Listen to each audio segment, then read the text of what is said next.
इसमें बोल रहा है कि यदि व्यक्तिवाचक संज्ञा किसी अन्य संज्ञा की तुलना में प्रयुक्त हो तो वह जातिवाचक संज्ञा बन जाती है। जैसे बात करें ना, तो बात करें हम तो जो है एग्जाम्पल में अगर इसका बात करते हैं तो वो है कि महात्मा गांधी वर्तमान के बुद्ध हैं। महात्मा गांधी क्या है? महात्मा गांधी वर्तमान में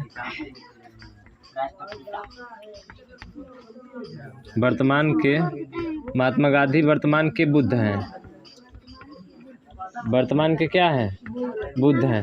तो यहाँ पे देखोगे तो बुद्ध नाम है ना ये, तो नाम के वजह से ये क्या होना चाहिए? व्यक्तिवाचक होना चाहिए, लेकिन क्या होगी? जातिवाचक। क्यों? क्योंकि इसका कंपेयर किसके साथ कर रहे हैं? महात्मा गांधी के साथ। तो महात्मा गांधी तो आपका व्यक्तिवाचक होगा, लेकिन जब इनकी तुलना जो है किसके साथ कर रहे हैं हम लोग? बुद्ध के साथ। तो बुद्ध के साथ तुलना करने पर जो बुद्ध है ना, ये क्या हो जाएगा आपका? जातिवाचक हो जाएगा। क्या हो जाएगा? जातिवाचक। तो ध्यान रखेंगे, जातिवाचक। यहाँ पे देखिए परिभाषा, यदि व्यक्तिवाचक संज्ञा किसी अन्य संज्ञा की तुलना में प्रयुक्त हो तो, अन्य संज्ञा की तुलना में, तो इस संज्ञा की तुलना में नहीं इसका प्रयोग हुआ है, तो वह जातिवाचक संज्ञा बन जाती है। तो कौन सी संज्ञा बन जाएगी? जातिवाचक बन जाएगी। आया समझ में? हाँ, ये तो व्यक्तिवाचक की संज्ञा है, लेकिन ये वाला कौन सा है? जातिवाचक। क्योंकि महात्मा गांधी की तुलना किसके साथ हो रही है? बुद्ध के साथ। तो ये कह रहा है कि महात्मा गांधी वर्तमान के बुद्ध हैं, तो ये जो बुद्ध होगा वो क्या होगा? जातिवाचक होगा। यहाँ पे देखो, और जो है जैसे कहा जाए कि यशोदा हमारे घर की लक्ष्मी है।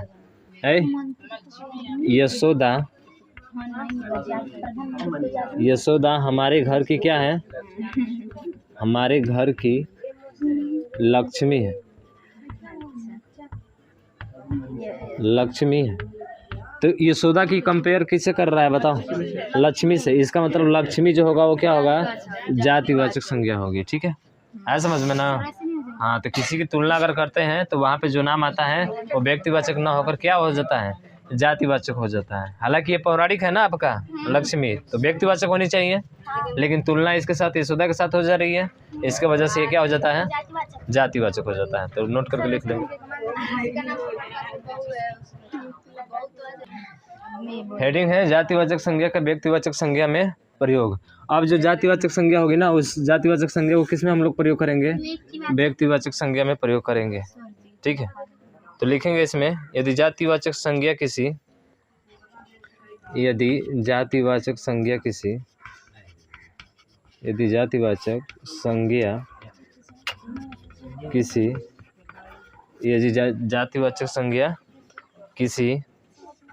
व्यक्ति अथवा स्थान आदि की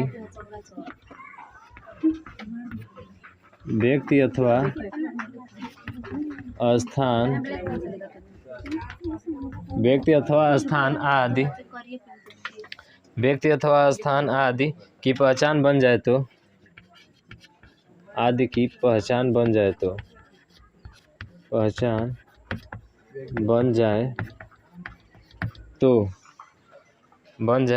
तो वह व्यक्तिवाचक संज्ञा मानी जाती है। वह व्यक्तिवाचक संज्ञा मानी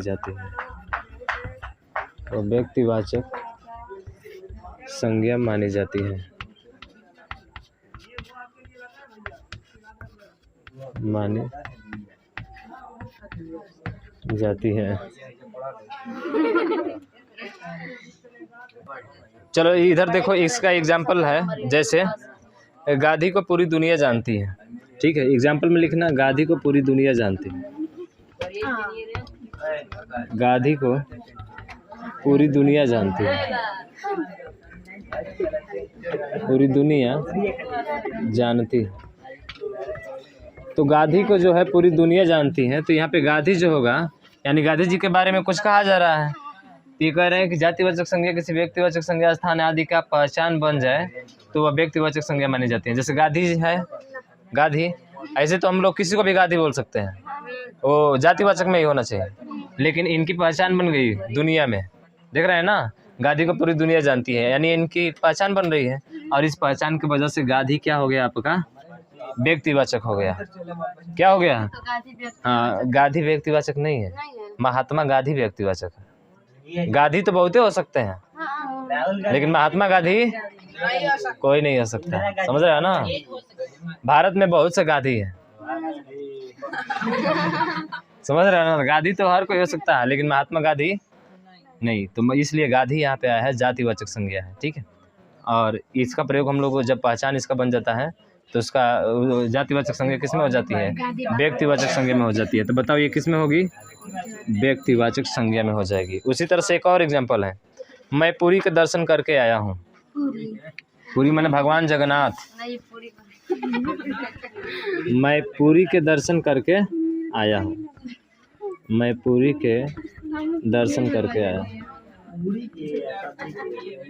दर्शन करके आया हूँ, ठीक है। तो यहाँ पे पुरी जो है ना वो क्या है?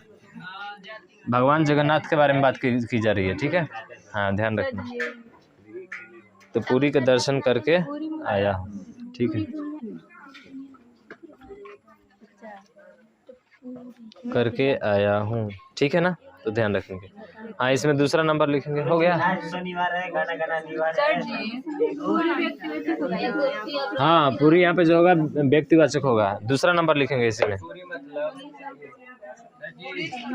हाँ, भगवान जगन्नाथ।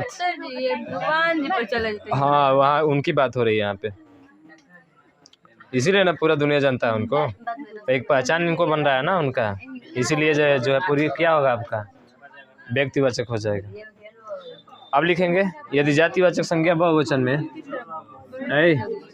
यदि जातिवाचक संज्ञा बहुवचन में, यदि जातिवाचक संज्ञा बहुवचन में, हाँ दूसरा है इसी में, यदि जातिवाचक संज्ञा बहुवचन में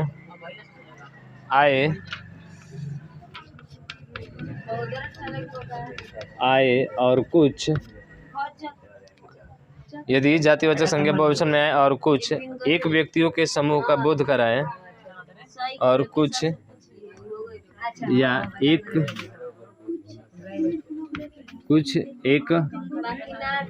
व्यक्तियों, कुछ एक व्यक्तियों के समूह का बोध कराए, व्यक्तियों के समूह का बोध कराए, समूह का बोध कराए, नीचे वाला मिटा देना, समूह का बोध कराए, तो वह व्यक्तिवाचक संज्ञा बन जाती है। कराए तो वह व्यक्तिवाचक संज्ञा बन जाती है, व्यक्तिवाचक संज्ञा बन जाती है। जैसे बात करें, मुगलों ने भारत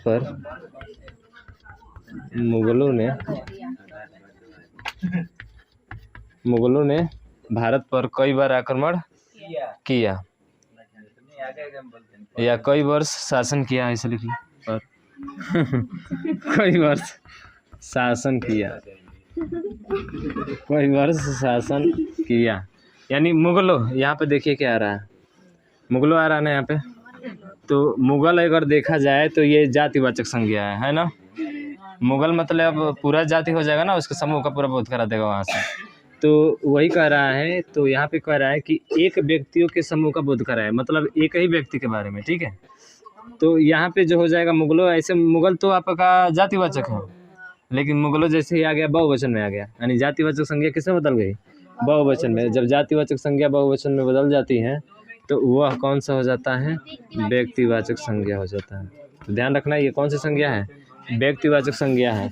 ऐसे ही एक और एग्जाम्पल लिख सकते हैं इसमें, जैसे अंग्रेजों की शक्ति क्षीण होने पर भारत आज़ाद हुआ। सही बात है ना। हाँ, क्षीण मतलब आपस में बनाव नहीं हुआ, बिखराव हो गया, समझ रहे हो ना, इसके वजह से। तो अंग्रेजों की शक्ति क्षीण होने पर, अंग्रेजों की शक्ति क्षीण होने पर, लिख लो, क्षीण होने पर भारत आज़ाद हुआ। तो जो अंग्रेजों आया है वो क्या होगा? अंग्रेजों। तो जो अंग्रेजों आया है ये कौन सा होगा? व्यक्तिवाचक होगा। तो ध्यान रखना अंग्रेजो जो होगा व्यक्तिवाचक संज्ञा हो जाए।